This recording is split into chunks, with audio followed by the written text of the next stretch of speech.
Well, hi everyone. A Swedish police officer is now under investigation for making a Facebook post in which he told his truth about the immigration issue with crime. And the Facebook post went like this.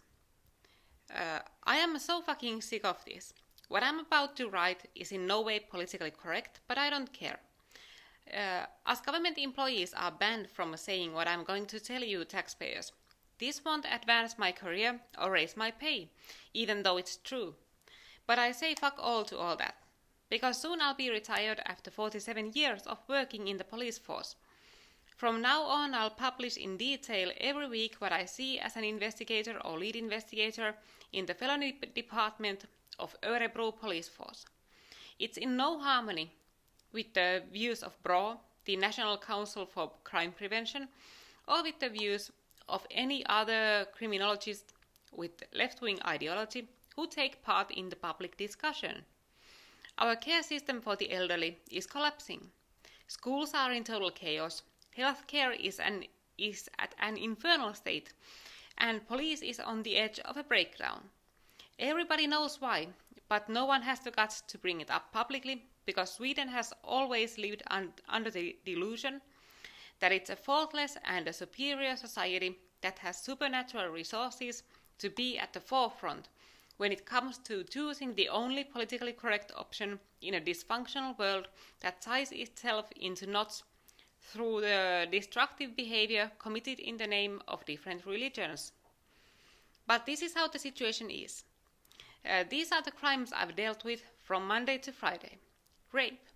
Rape, aggravated rape, bush rape, meaning rape by a stranger in a public place, extortion, intimidating a witness, illegal threat, violent resisting of an officer of the law, illegal threat against an officer of the law, illegal drug offense, aggravated drug offense, attempted murder, yet another rape, again an extortion case, and an assault.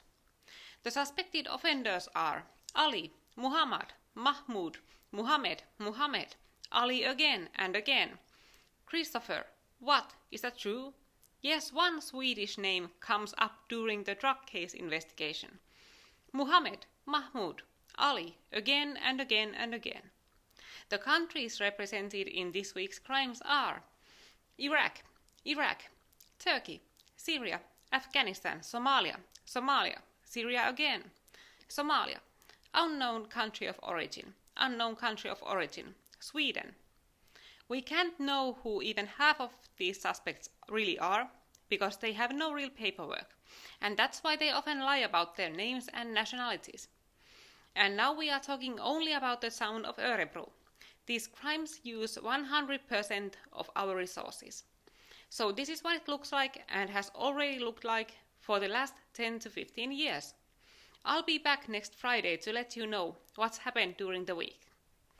So this is what he posted on Facebook. And you would think he would get a lot of support from his fellow police officers and his superiors for speaking out about the problem they are all facing. A lot of police officers are resigning in Finland or in Sweden because the work is just too difficult. These immigrants make it too hard and too dangerous, so the police officers can't cope, and in Sweden they resign often.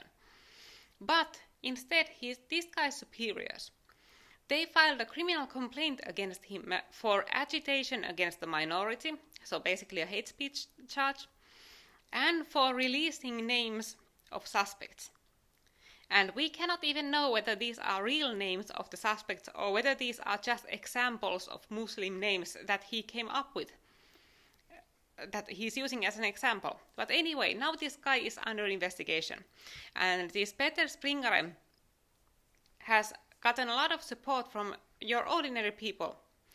And there is a Facebook group called Stå upp för Peter Springare, meaning stand up for Peter Springare, that has gotten over 130,000 members. And now they are starting also a group in English called We Stand with Peter Springare. So you can show your support by joining those groups and saying what you think about this cop and his views, and whether he should be under investigation or get charges for this. And this Swedish support group has very interesting comments in it. For example, one man called Lars Skar, who's from Denmark, says that he is a criminal investigator in the Copenhagen police force, and he has 100% support for what Peter Springare said. He says that in Denmark they have the same exact problems, and if they look at the yearly reports of police officers or the police force, there are hardly any Danish names among the criminal suspects. And most of the police resources go to solving crimes committed by immigrants. And this Danish law enforcement officer says that we should have an open debate about this and get this under control, because we cannot deny it, and this has absolutely nothing to do with racism. And another man who's from Sweden, called Brön Nume, he works in the border patrol and says, I work in the border patrol and I see every day the truth that no one wants to talk about. I give my full support for Peter and for freedom of speech he's supposed to have over here in Sweden. The image Peter paints is completely truthful and in sync with what I see in our society and on our borders today. So these people who work in these areas, these ordinary people who have to deal with these crimes, they all support this guy. They all think he's just being honest. But still this man is under investigation. So you can show your support by joining these groups and saying what you feel about this. And I think this is a pretty important thing. Cops should be able to speak their minds and tell the truth of what's going on in our countries. After all, we are the taxpayers, and they are supposed to be working for us, not for the multicultural ideology or the immigrants. So thank you for listening, and you can support the channel via PayPal at swanoft@gmail.com. So goodbye and see you next time.